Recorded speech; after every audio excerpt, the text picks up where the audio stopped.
Dans cette deuxième section, nous allons examiner ce que la Bible nous enseigne sur la nature de la vérité. La cosmovision chrétienne présente une conception de la vérité radicalement différente de celle des philosophies humaines. Premièrement, la vérité est absolue. Chaque personne n'a pas sa propre vérité.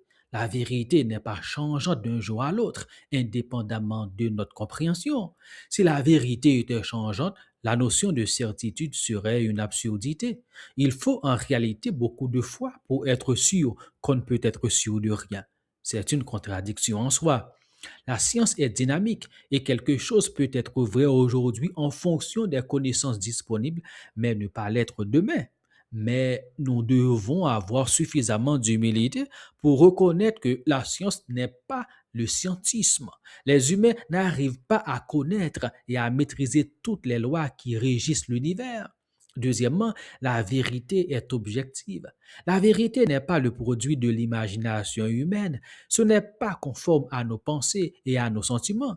Si ce que je pense est vrai et que ce que vous pensez l'est aussi, la vérité ne serait pas seulement relative, mais carrément inexistante.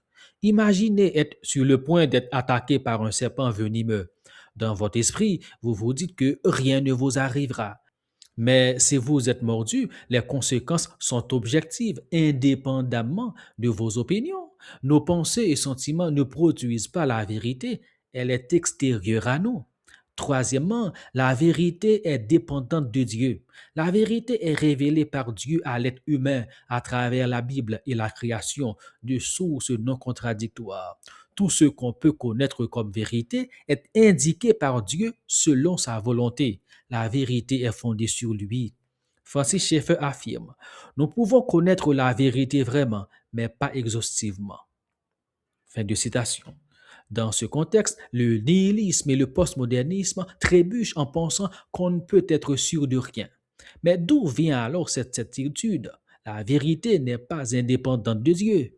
Quatrièmement, la vérité est exclusive. John Knight souligne toute vérité, s'il s'agit réellement de vérité, est vérité de Dieu, où elle se trouve. Fin de citation.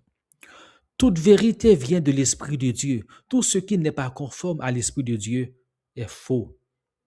Cinquièmement, la vérité est éternelle. Toute chose vraie a déjà été pensée par Dieu lui-même. Il ne revient pas à l'être humain de décider souverainement ce qui est vrai ou non. La vérité est durable, absolue, mais non évolutive. Sixièmement, la vérité est conforme à la réalité. Mais quelle réalité? La réalité révélée par l'étude des deux sources, la Bible et la nature créée, qui révèlent la réalité ultime, Dieu. Albert Green a raison de dire, les faits sans valeur ne sont pas la vérité, aussi scientifiques qu'ils nous paraissent. Fin de citation.